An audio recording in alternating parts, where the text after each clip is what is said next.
Does this game's lack of a tutorial frustrate you? Are people with anime avatars criticizing your playstyle? Are you accused of being a reactionary by someone who may or may not have toxoplasmosis? If so, you've come to the right place. Before we start learning how to play, set the efficient shot sliders to 30% accuracy and 70% penetration. I won't get into deck building today because that requires a whole separate video, so just import these 3 deck codes. Here's how to import deck codes. So you may be asking yourself this question: what units do I deploy, and where do I deploy them? The answer is, pause the video and read these 4 pictures. Now, to the actual process of deploying units. Click and drag to select a group of infantry. You can press tab to cycle through each one individually. Press Y, then click to give a move here and deploy here command.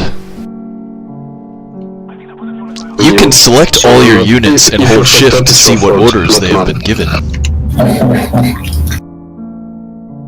Press F to fast move.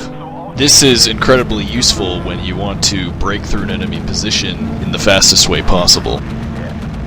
Some other important hotkeys are the spacebar, which allows you to instantly jump towards any location where something happened on the map. Q is the attack move command, useful for tanks because they get an accuracy penalty while they are moving. U is the unload payload command, which is good for unloading transports that are getting shot at. And C allows you to use the line of sight tool. Z is the return fire command, because you don't want your reconnaissance to get spotted, or you're trying to ambush a tank with an AT gun. Camouflaged units, or hidden units, flash. The most important thing to know in Steel Division 2 is how to set action groups. You can do this by pressing Ctrl and a number key, so Ctrl 1, and then that will set selected units to a highlighted action group. So, how do you actually prepare and launch a combined arms push against a cap point? And what is the thinking or mindset needed to accomplish this? In other words, what are the tactical considerations? Basically, you will need enough infantry and or reconnaissance to spot any enemy anti-tank, and you want to push forward with your tanks with your infantry taking the lead.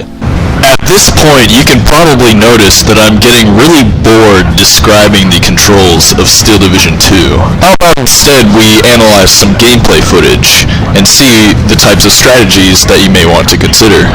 Real Chads don't even enter the town, they just use the 150mm support guns. After you fire for a bit, you just walk right in.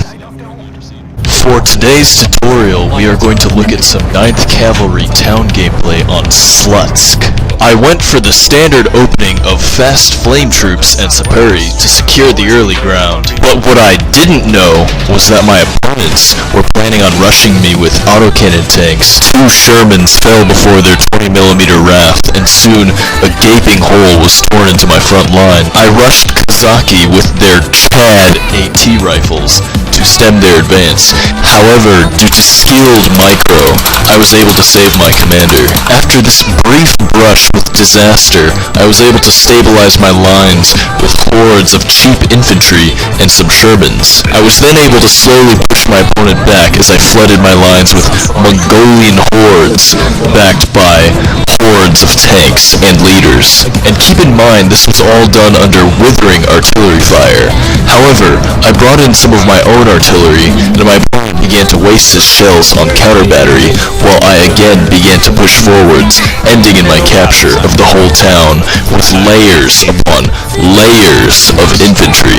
Russian infantry divisions are strong in towns because of their cost-effective infantry and cheap close-quarters tanks. But Mr. Meme, you might be asking, what if you aren't playing on an urban or forested map?